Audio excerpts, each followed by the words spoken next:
अरे यार क्या बताएं, कभी सोचा भी नहीं था कि अपना सैतामा पिट जाएगा। वो जो अपनी सीरियस पंच पे इतना इतराता था, उसे तो ऐसे रोक लिया जैसे मक्खी मार रहे हों। हुआ यूं कि सन वुकोंग ने सारे 7 ड्रैगन बॉल्स इकट्ठे किए। अब उसने शेनरॉन से ऐसी विश मांगी कि सुनकर हंसी आ जाए। बोला, पूरे ब्रह्मांड में जो सबसे तगड़ा हो उससे मेरा मुकाबला करवा दो। शेनरॉन ने कहा, तथास्तु। और देखो क्या हुआ, अपने सैतामा गुरुजी अचानक से इस दुनिया में प्रकट हो गए। उधर गोकू ने जैसे ही सैतामा की भयंकर वाली ऑरा महसूस की, वो समझ गया आ गया मेरा शिकार। उसकी लड़ने वाली नस तुरंत फड़क उठी। सैतामा कुछ समझ पाता उससे पहले ही गोकू सुपर सायान 2 बन गया। सैतामा भी कहाँ पीछे रहने वाला था, सीधा रॉकेट की तरह गोकू की तरफ उड़ा। गोकू ने भी डिफेंसिव पोजीशन ले ली। दोनों की जबरदस्त पावर टकराई और धमाके से दोनों दूर जा गिरे। सैतामा ने मौके का फायदा उठाया और एक नॉर्मल पंच जड़ दिया, सीधा गोकू के मुंह पर।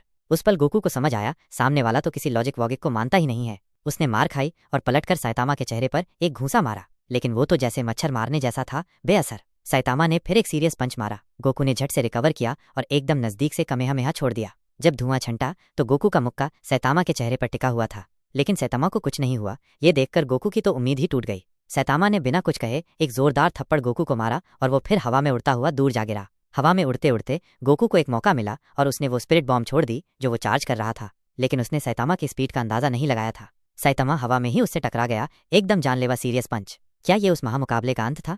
अरे नहीं, गोकू जो ग्रहों को पल भर में उड़ा सकता है, इतनी आसानी से हार मानने वाला नहीं था। बल्कि सैतामा के उस अटैक ने गोकू की लड़ने की इच्छा को एकदम चरम पर पहुंचा दिया। उसने एक्टिवेट किया सुपर सायान ब्लू। अब गोकू की बारी थी पलटवार करने की। उसके जबरदस्त हमलों के आगे सैतामा एक पहाड़ से टकरा गया। गोकू ने मौका नहीं छोड़ा, सैतामा और पहाड़ दोनों को जमीन में धंसा दिया। क्या ये सैतामा को हरा देगा? बिल्कुल नहीं, दोनों कोई आम बॉडी वाले तो थे नहीं। सैतामा पलक झपकते ही गोकू के पीछे पहुंच गया और एक अल्टीमेट सीरियस पंच मारा, जिससे वो सैकड़ों मीटर दूर जा गिरा। फिर सैतामा दौड़ा आखिरी वार करने के लिए। दोनों फिर टकराए। गुस्से में आकर गोकू ने एक और कमेहमेहा छोड़ा, लेकिन सैतामा ने उसे एक ही पंच में चकनाचूर कर दिया। लड़ाई अभी बहुत दूर थी। पूरे एनिमे यूनिवर्स में गोकू ही अकेला ऐसा है जो सैतामा के पंच से बच सकता है। आगे की सुनो। गोकू ने कायो के मोड चालू किया और सैतामा से सीधा टक्कर लेने का फैसला किया। उनकी लगभग अजय बॉडी की टक्कर से आसपास सब कुछ तहस नहस हो गया। जब उनकी लड़ाई बराबरी पर थी तो सैतामा की ताकत बढ़ने लगी। धीरे धीरे उसने बाजी मार ली और गोकू को हरा दिया। लेकिन गोकू के पास एक आखिरी पत्ता था। उसने एक और कमेहमेहा तैयार कर रखा था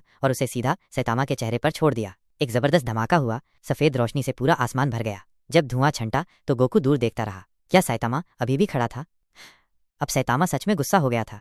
वो तो बस डिस्काउंट वाला बेंटो खरीदने गया था और देखो कहाँ फंस गया। इस बार सैतामा सीरियस हो गया। वो पलक झपकते ही पास पहुंचा और नॉर्मल पंचों की बरसात कर दी। गोकू भी उसे झेल नहीं पाया, वो गिर गया और उसका ट्रांसफॉर्मेशन टूट गया। क्या ये लड़ाई गोकू की हार के साथ खत्म होने वाली थी? सैतामा ने टाइम देखा, दुकान बंद होने वाली थी, तो वो मुड़कर चलने लगा, लेकिन उसके पीछे गोकू फिर खड़ा हो गया। सैतामा ने एक और पंच मारा, गोकू फिर गिर गया, लेकिन एक बार फिर गोकू उठ खड़ा हुआ।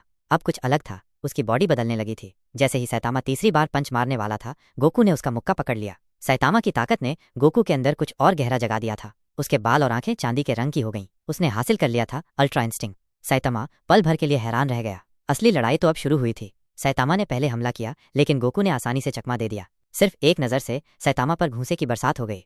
गोकू ने एक और कमेहमेहा छोड़ा, लेकिन सैतामा ने उसे एक ही पंच में काउंटर कर दिया। पलड़ा बदल गया। गोकू ने सैतामा से भी तेज स्पीड से हावी होना शुरू कर दिया। वो हवा में उड़ा, सैतामा को मारा और एक और कमेहमेहा छोड़ा। सैतामा जमीन में बहुत नीचे तक धंस गया। एक जबरदस्त एनर्जी वेव पूरी धरती पर फैल गई। गोकू ने फिर दूर देखा। क्या उसने आखिरकार उस गंजे हीरो को हरा दिया था? जवाब है नहीं। वो तो बस सैतामा के कपड़े फाड़ पाया था। खुद गोकू को मानना पड़ा कि सैतामा की फिजिकल ताकत तो एकदम बेतुकी है। और इस तरह लड़ाई जारी रही। ये 2 एनीमे के लेजेंड जिनका मिलना तय था, अपनी अंतहीन लड़ाई लड़ते रहे। गोकू अब अल्ट्रा इंस्टिंक्ट में एक तरफा हमला कर रहा था, लेकिन उससे बस सैतामा के कपड़े ही फटे। उसी पल सैतामा की भावनाएं उफान पर आ गईं। उसकी पावर एकदम से कई गुना बढ़ गई। असली फाइनल बैटल बस शुरू होने वाली थी।